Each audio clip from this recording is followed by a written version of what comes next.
ভোরে আমাদের কমনদার রবীন্দ্রনাথ ডাকছি, ওই আমির হোসেন ও আরো কয়েকজন দিয়ে ওই যারা গুলি চালাচ্ছিল তাদেরকে দিয়ে ধরল।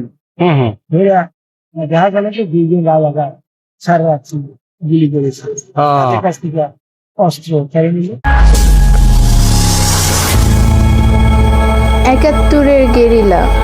1971 সালের 25শে মার্চ পাকিস্তানি হানাদার সৈন্যরা ঢাকা বিশ্ববিদ্যালয়ের যে সমস্ত শিক্ষক এবং অন্যান্য কর্মচারীদেরকে নৃশংসভাবে হত্যা করেছিল, তাদের প্রতি শ্রদ্ধা জানানোর জন্য এসেছি, যাদের রক্তে আমাদের এই বাংলাদেশ। আমরা আসলাম ওই আসামের, ভারতের আসামের মানকেশ্বরে রাত্রিতে থাকলাম। রাত্রিতে থাকলে পরদিন ভোরে গিয়ে পৌঁছলাম রৌমারী মুক্তিযোদ্ধা প্রশিক্ষণ ক্যাম্প।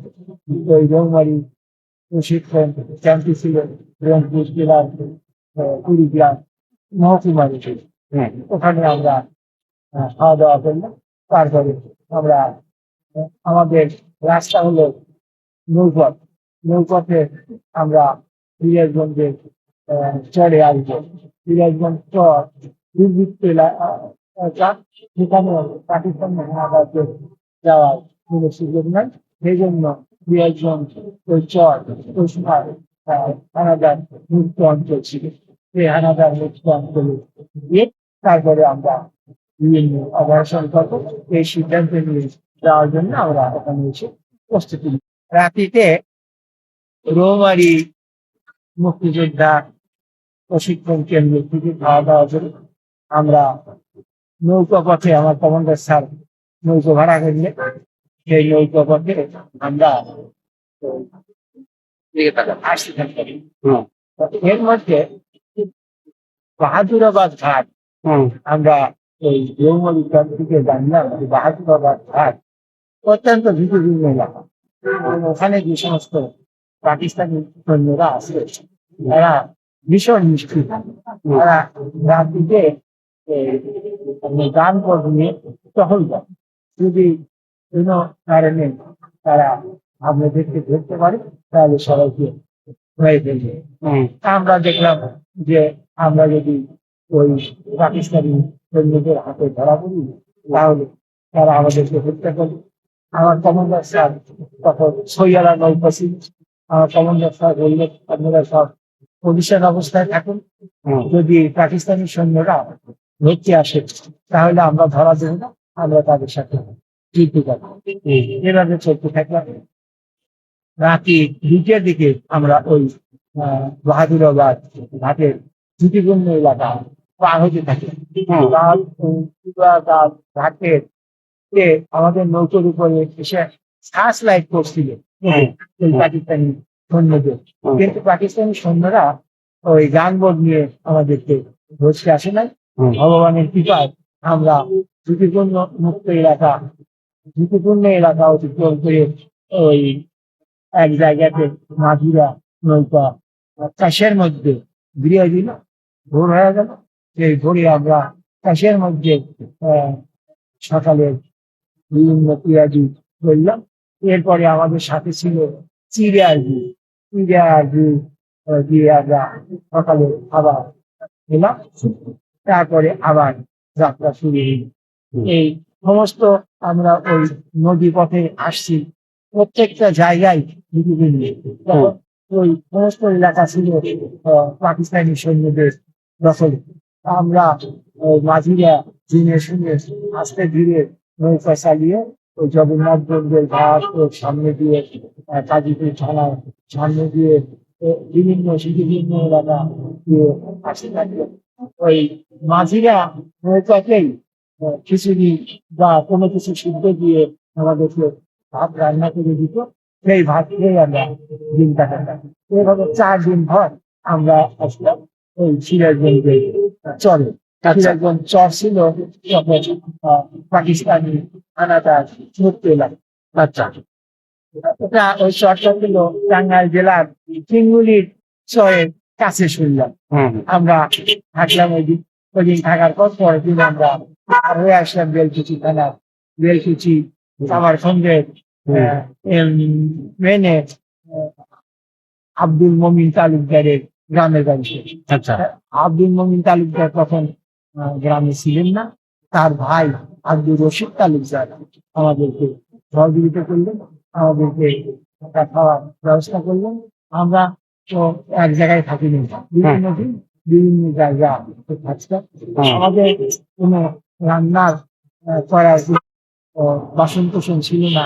আমরা বিভিন্ন মানুষের কাছে চেয়ে চেয়ে খাইতাম।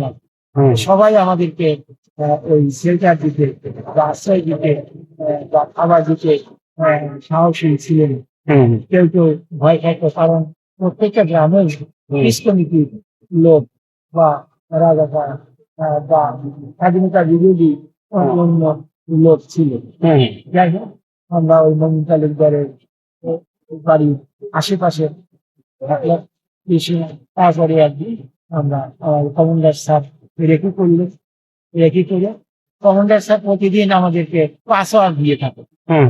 তারপরে এবং পাসওয়ার্ড দিয়ে থাকেন যে কোনো কারণে আমরা যদি পাকিস্তানি সেনাদের দ্বারা আক্রান্ত হই এবং আমরা যদি শত্রুভঙ্গ হয়ে যাই, তাহলে আমরা আবার কোথায় মিলিত হবে সেই জায়গাটাও ওই কমান্ডার স্যার নির্ধারণ করে দিয়ে হবে। আচ্ছা। আমরা কমান্ডার স্যারের রেখে কমান্ডার স্যার এবং আরো কয়েকজন মিলে বেলকুচি থানা রেডি করলেন। আচ্ছা। বেলকুচি থানা রেডি করলেন। ওই দিন আমরা দুইটা গ্রুপে ভাগ হলো। আচ্ছা। একটা হলো বেলকুচি থানা আক্রমণ করবো, আর একটা হলো ওই মুসলিম লীগ নেতা আব্দুল মতিন সাহেবের বাসা গিয়ে আব্দুল মতিন সাহেবকে ধরে নিয়ে। আচ্ছা। আমরা ওই আমাদের সেলটার থেকে রওনা হলাম।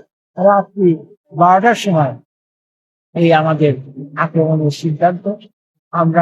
আমি ছিলাম আমাদের কমিটার মান্নান সাহেবের বিরুদ্ধে, আর মতিন সাহেবকে ধরতে গিয়েছিল রবীন্দ্রনাথের বাক্সির অধীনে একটা পুলিশ। আচ্ছা। আমরা রোলিং করে থানার কাছাকাছি যাইতে যেতেই ওই থানার সেন্ট্রি আমাদেরকে দেখে দিল। দেখে ফেলাতে যে হুইসেল বাজে, হুইসেল বাজানোর ফলে অন্য অন্য পুলিশরা যারা ছিল তারা গুলি শুরু করি এবং ওই সেন্ট্রি গুলি শুরু করি। আচ্ছা। আমরাও গুলি শুরু করি। আচ্ছা। এইভাবে প্রায় 1 ঘন্টা যুদ্ধ চলে। ভয়াবহ যুদ্ধ, চৌ করে গুলি যাচ্ছে মাথার উপর দিয়ে, 2টা গুলি আসে আমার হেলমেটে লাগলো।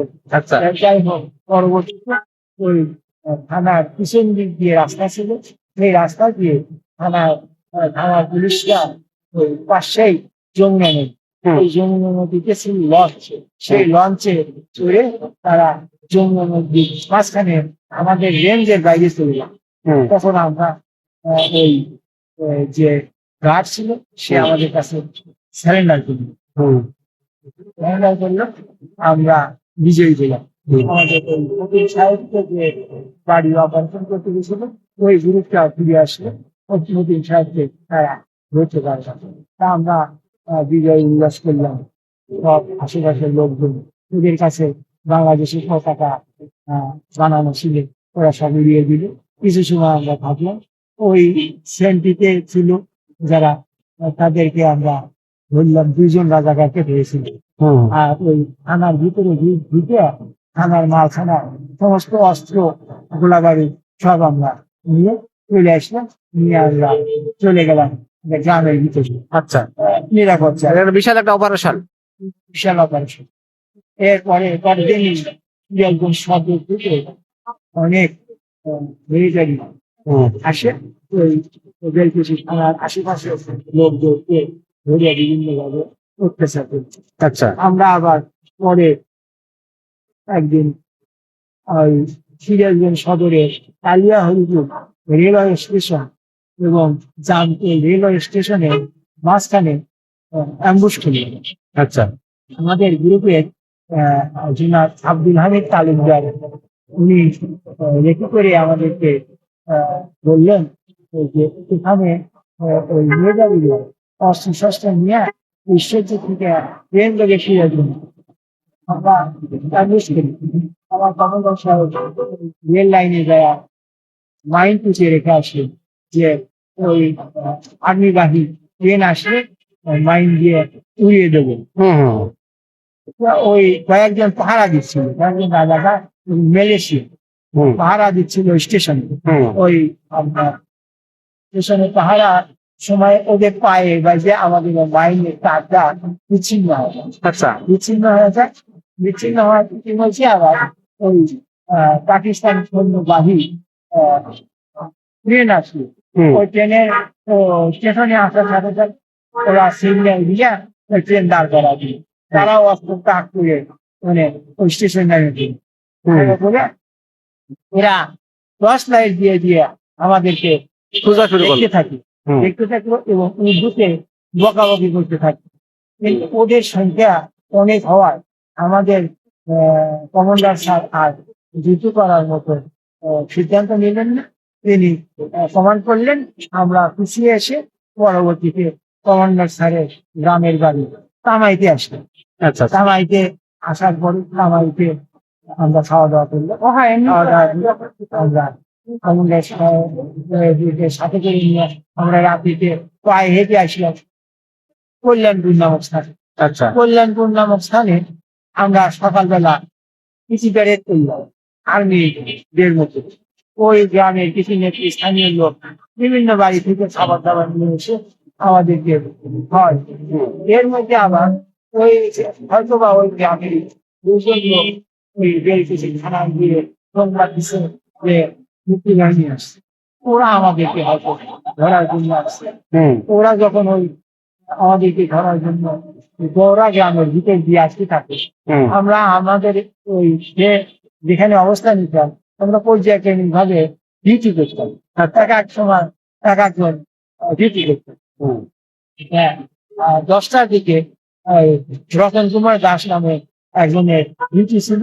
ও আসিয়া দৌড়া আসিয়া বললো যে এরকম ব্যাপার মিলিটারি আসতেছে। হুম তো তখন আমার কমান্ডার স্যার দেখলেন যে বৌরা গ্রামের মধ্যে থেকে নিয়ে ওই মিলিটারি এবং রাজাকার আসছে। হুম তারা যতগুলো মিলিটারি এবং রাজাকার আসতেছে তাতে যুদ্ধে হয়তো আমরা পারবো। তখন তিনি সিদ্ধান্ত নিলেন আমরা ওই কল্যাণপুর একটা পাহাড়ের মধ্যে যেখানে বাংকারের মতো স্থান এগুলো থেকে সেখানে পজিশন দিল। আর ওরা ওই কল্যাণপুরের রাস্তা দিয়ে আসতেছে। ওরা আমাদের কাছাকাছি আসার সাথে সাথে কমান্ডার স্যার ফায়ার ওপেন করলো। হ্যাঁ, ওই শব্দ করে ফায়ার ওপেন করলো। আমরাও গুলি শুরু করলাম। ওরা জাম করে ওই রাস্তার উত্তর পাড়ে গিয়ে অবস্থান নিল। হুম কিছু সময় যুদ্ধ চললো। তারপরে ওরা পিছিয়ে চলে গেল। ওই কল্যাণপুর যুদ্ধে আমরা বিজয়ী হই। পরবর্তীতে আসে আমাদের খাওয়াই দিল। আমরা খাওয়া দাওয়া করতে থাকলাম। এর মধ্যে একজন খুব হরান হয়ে আসে আমাদেরকে খবর দিল যে ঠিক আছে যে আপনাদেরকে ধরার জন্য অনেক নিয়ে দেবে। হুম তখন কমান্ডার সাহেব নির্দেশ দিলেন যে ওই আপনারা যে যেভাবে পারেন ওই রবীন্দ্রনাথ বাক্সির অধীনে কিছু লোক বিভিন্ন গ্রামে পিরিয়ারসর বা অন্যান্য বিভিন্ন প্রত্যন্ত গ্রাম অঞ্চল ছিল সেখানে আশ্রয় নেন। আর উনি কিছু লোক নিয়ে কমান্ডার সাহেব কিছু লোক নিয়ে বিভিন্ন জায়গায় আসেন। ওখান থেকে আমরা চলে আসলাম। আমাদের সাথে ছিল দৌলতপুর গ্রামে শামসুল হক নামে এক মুক্তিযোদ্ধা। ওই মুক্তিযোদ্ধার বাড়িতে এখানে আসলাম। ওখানে থাকলাম কয়েকদিন। এই বিভিন্ন গ্রাম আমরা ঘুরি থাকি।